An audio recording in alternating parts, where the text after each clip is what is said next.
Il est 6h30 du matin quand John Lyons faisait quelques longueurs au bord de la plage de Somerton, lorsque soudain il remarqua un homme qui était assis contre la digue. Intrigué, il s'en approcha car John l'avait déjà aperçu le jour avant, durant la soirée, encore vivant. Il pensait que c'était simplement un homme alcoolisé qui s'endormait là, mais cette fois-ci, en s'approchant de l'homme, il se rendit compte qu'il n'était simplement plus en vie.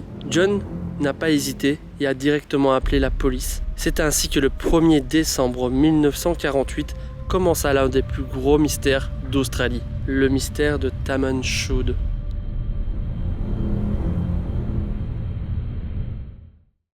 Salut à tous, et aujourd'hui on va parler d'un nouveau mystère. Un homme retrouvé mort sur la plage de Somerton le 1er décembre 1948. Ce qui est très étrange avec cet homme, c'est qu'on n'a aucune pièce d'identité, on ne sait pas qui il est. Est-ce un espion? Est-ce juste un inconnu échoué là? Vous allez peut-être le découvrir dans cette vidéo. Mais avant que cette vidéo commence, pour me soutenir, je vais vous demander de vous abonner et surtout activer la cloche. Et si mon contenu vous plaît, également vous pouvez laisser un petit like et un commentaire, ça fait toujours plaisir. Allez, place à l'histoire. Quand la police arriva sur la plage de Somerton, ils vont directement remarquer un détail bizarre.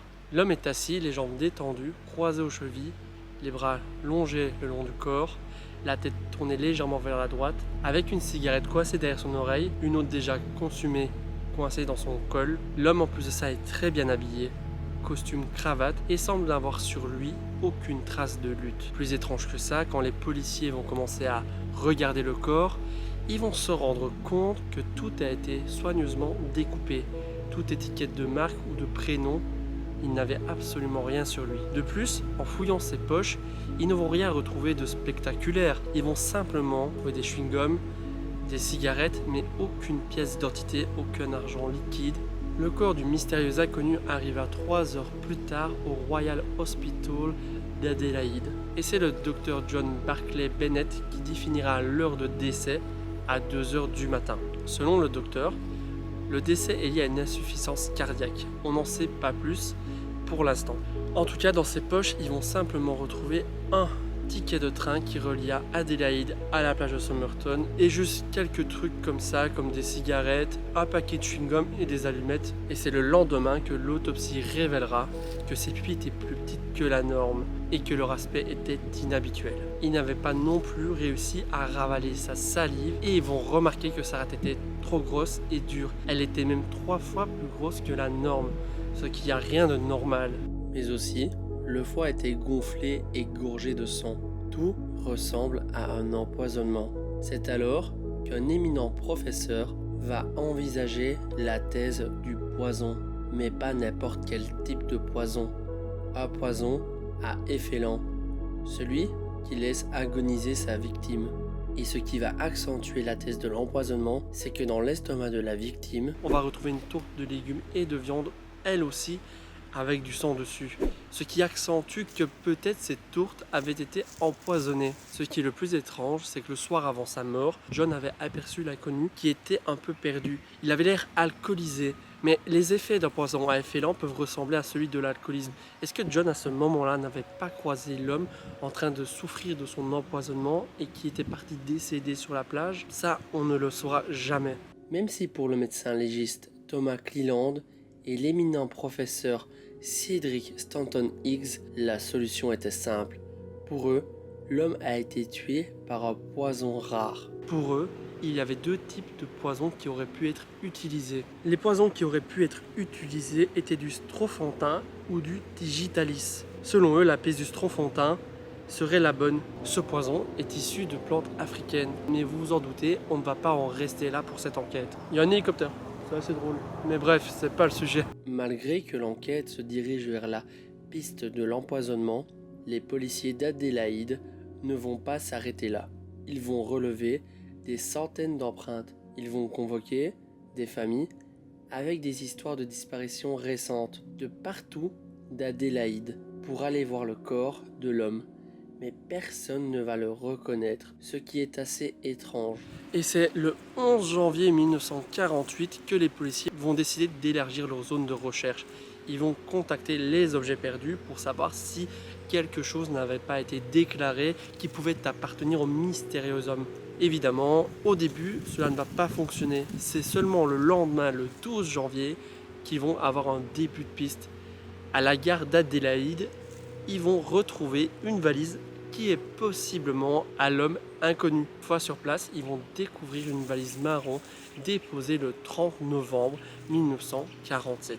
Celle-ci coïnciderait avec l'arrivée de l'inconnu à Adélaïde. Est-ce que ce serait à lui cette valise?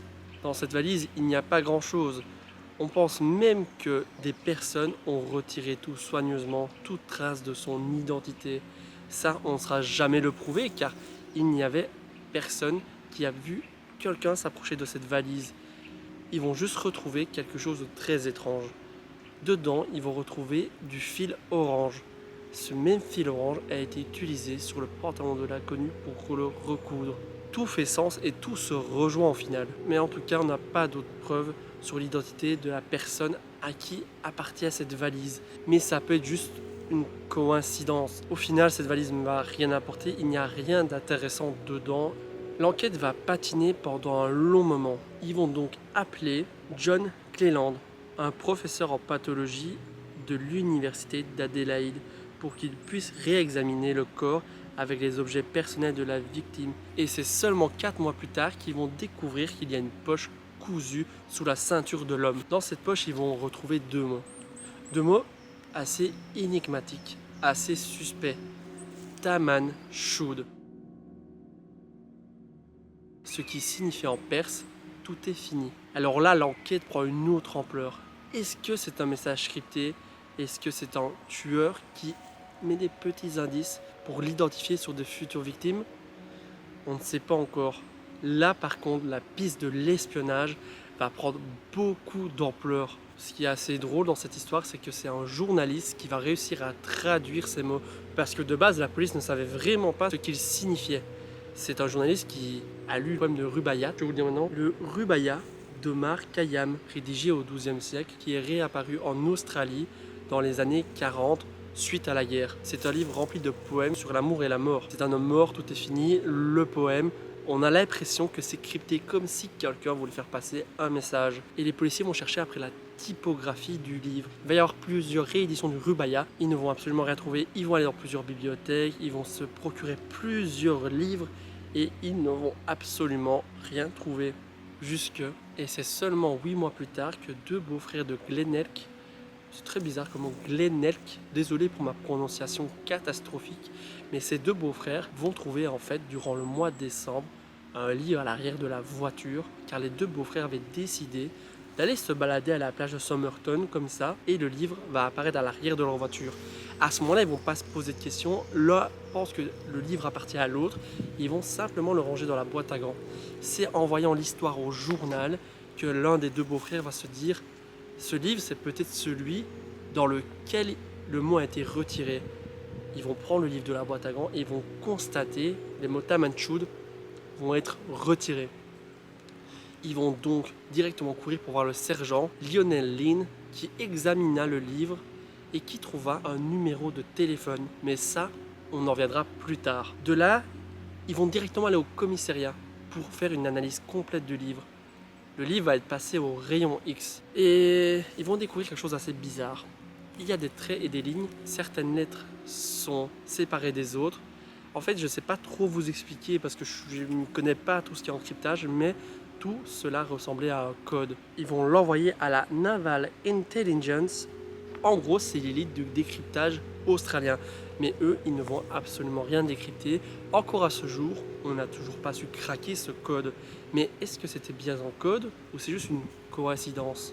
Maintenant, on va en revenir sur le numéro de téléphone. Ce numéro de téléphone n'appartient pas à n'importe qui. Il appartient à Justine. Son nom est Jessica Thompson. Mais à l'époque, il ne voulait pas que son nom sorte des médias. Tout ce qu'on sait, c'est que Justine connaissait pas l'homme. C'est ce qu'elle va dire aux enquêteurs au début, qu'elle ne le connaît pas, qu'elle ne sait pas qui il est et que son numéro de téléphone qui s'est retrouvé sur le même livre que du mot retiré de la poche du mystérieux inconnu, pour elle ce n'est qu'une coïncidence. Elle avait bien et belle donné un livre avec son numéro de téléphone à un ancien militaire. Ce militaire s'appelait Alfred Boxall. Il était encore vivant. Le plus troublant, c'est qu'il avait toujours le livre que Jessica lui avait donné auparavant. En fait, Jessica était une infirmière, j'ai oublié de le préciser. Jessica était une infirmière qui a travaillé durant la Seconde Guerre mondiale avec l'armée australienne. Et elle a fricoté avec quelques militaires et elle a donné le livre à Alfred avec son numéro de téléphone. Après, on ne sait pas si elle a fricoté avec d'autres militaires et si le mystérieux inconnu était un d'entre eux qui avait essayé de la retrouver. Suite à l'échec de la piste Alfred, ils vont la retrouver et la réinterroger. Elle va toujours nier les faits qu'elle ne connaît pas le mystérieux inconnu. Et c'est seulement en lui montrant un moulage de la tête du mystérieux inconnu que là, son comportement va changer. Selon les dires des enquêteurs, elle va limite faire un malaise, comme si elle reconnaissait l'homme, mais qu'elle ne l'assumait pas. Et si au fond, elle cachait bien quelque chose et qu'elle avait la clé du mystère, car Jessica allait se marier et elle avait un fils. Et si elle ne voulait simplement pas que cet homme revienne dans sa vie et avait décidé de l'empoisonner car elle était infirmière, elle aurait peut-être pu se procurer des produits, mais elle ne va jamais parler. De plus, il y a un fait assez étrange qui va conforter l'idée qu'elle ait eu une aventure avec le mystérieux inconnu. C'est que Jessica Thompson avait un fils et son fils va partager avec l'homme 2 pathologies rares. Tout d'abord, les deux avaient une caractéristique rare des oreilles. Le rélix était plus gros que le ratélix, mais normalement, c'est l'inverse. Et pour l'autre pathologie, c'était une hypodontie des incisives latérales. C'est quand même très peu probable que ces 2 personnes partagent les mêmes pathologies, car il n'y a que 1 à 2% de la population mondiale qui ont ces pathologies respectives. Pour Justine, tout semble tracé. Elle avait connaissance du livre dans lequel on a retrouvé le mot Tamanchud dans les poches de l'inconnu. De plus, son fils a des caractéristiques fort proches de l'inconnu. Et en plus, sa réaction était plus qu'étrange. Mais bon, aujourd'hui, peut-être qu'on en sait plus. C'est en 2022 qu'on a peut-être enfin identifié le mystérieux inconnu. Je vous explique. En fait, ce mystérieux inconnu vient bien d'Adélaïde. Il s'appelle Carl Webb, avec 2 B, pas Internet. Il n'a rien à voir avec Internet. C'est Carl Webb, 2 B. Très important de le préciser quand même. Et le plus fou, c'est que c'est à partir du moulage de sa tête qu'on va réussir à identifier. Car dans ce moulage, ils ont accroché des cheveux. Et ces cheveux ont pu être utilisés pour extraire de l'ADN. Et c'est grâce à Derek Abbott, avec l'aide de la généalogiste américaine Colin Fitzpatrick, que l'homme va être identifié à 99,99%. Carl serait né dans une banlieue de Melbourne. Il est le cadet de 6 frères et sœurs et il était marié à Dorothy Robertson. Et la présence de Carl à Adélaïde serait liée à elle. Dorothy serait partie vivre là-bas et Carl aurait été la rejoindre. En fait, ils n'étaient plus ensemble depuis un petit moment et recherchaient simplement son ex-femme. Et pour le code secret, en fait, Carl adorait les paris hippiques. Et si juste il avait écrit les lettres liées aux chevaux sur lesquels il pariait et avait fait des croix et des traits sur ceux qui avaient le plus de chances de gagner et qu'on aurait perçu ça comme un code. De plus, ce qui est assez marrant, c'est que Carl Webb était un gros amateur de poésie et peut-être que le mot mis dans la poche de son jeans et recousu serait une sorte de message lié à un suicide et peut-être qu'il se serait juste débarrassé du livre.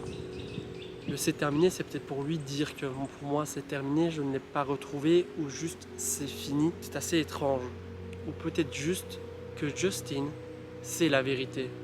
Peut-être que juste Justine a décidé de garder le secret durant son sommeil éternel. C'est tout pour moi.